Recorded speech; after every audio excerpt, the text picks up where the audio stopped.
Bullet ರೈಲು ಜಪಾನ್ನಲ್ಲಿ ಪರೀಕ್ಷೆಗೊಳಪಡ್ತಾ ಇದೆ.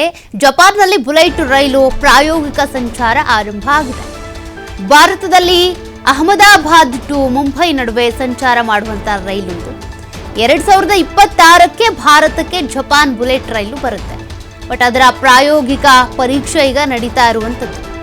ಅಂದ್ರೆ ಸ್ಪೀಡ್ ಎಷ್ಟಿದೆ, ಜೊತೆಗೆ ಏನೇ ಒಂದಷ್ಟು ಹವಾಮಾನ ವೈಪರೀತ್ಯ ಆದ್ರೂ ಕೂಡ ಅದೆಲ್ಲವನ್ನು ತಡೆದುಕೊಳ್ಳುವಂತ ಸಾಮರ್ಥ್ಯ ಈ ಒಂದು ಬುಲೆಟ್ ಟ್ರೈನ್ಗೆ ಇರಬೇಕಾಗುತ್ತೆ.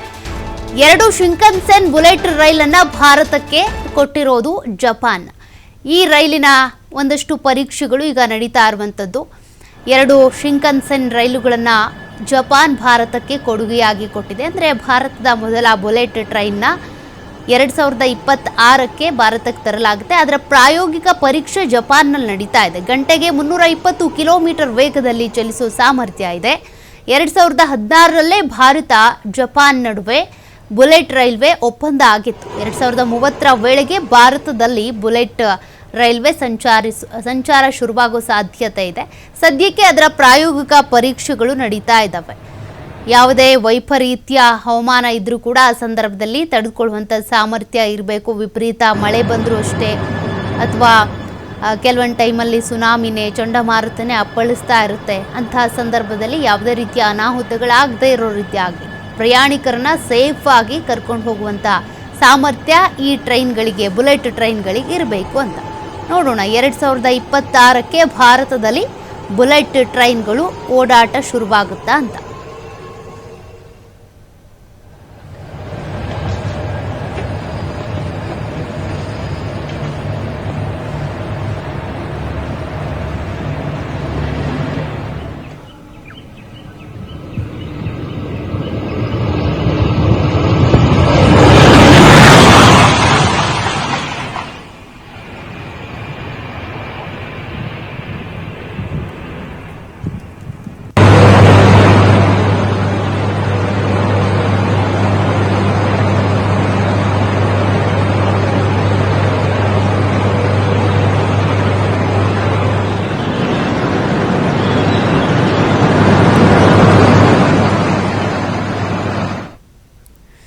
ತೈವಾನ್ ಅನ್ನ ವಶಕ್ಕೆ ತೆಗೆದುಕೊಳ್ಬೇಕು ಅಂತ ಸಂಚು ಮಾಡ್ತಾ ಇದೆಯಾ ಚೀನಾ ಅಂತ ಅಮೆರಿಕ ರಕ್ಷಣಾ ಕಾರ್ಯದರ್ಶಿ ಪೀಟ್ ಹೆಗ್ಸೆಟ್ ಸ್ಫೋಟಕ ಹೇಳಿಕೆಯನ್ನ ಕೊಟ್ಟಿರೋದು.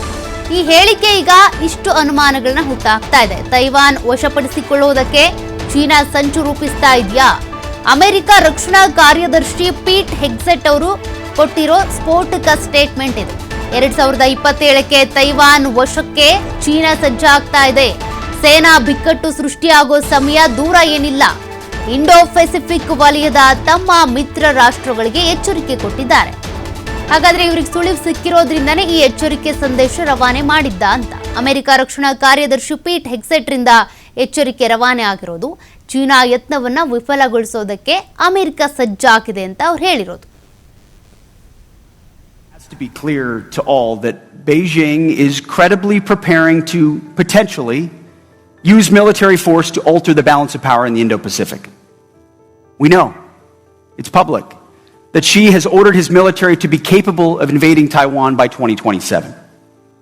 The PLA is building the military needed to do it, training for it every day, and rehearsing for the real deal. Admiral Paparo has spoken very clearly about this on multiple occasions. Again, to be clear, any attempt by Communist China to conquer Taiwan by force would result in devastating consequences for the Indo-Pacific and the world. NATO members are pledging to spend 5% of their GDP on defense, even Germany. So it doesn't make sense for countries in Europe to do that while key allies in Asia spend less on defense in the face of an even more formidable threat, not to mention North Korea.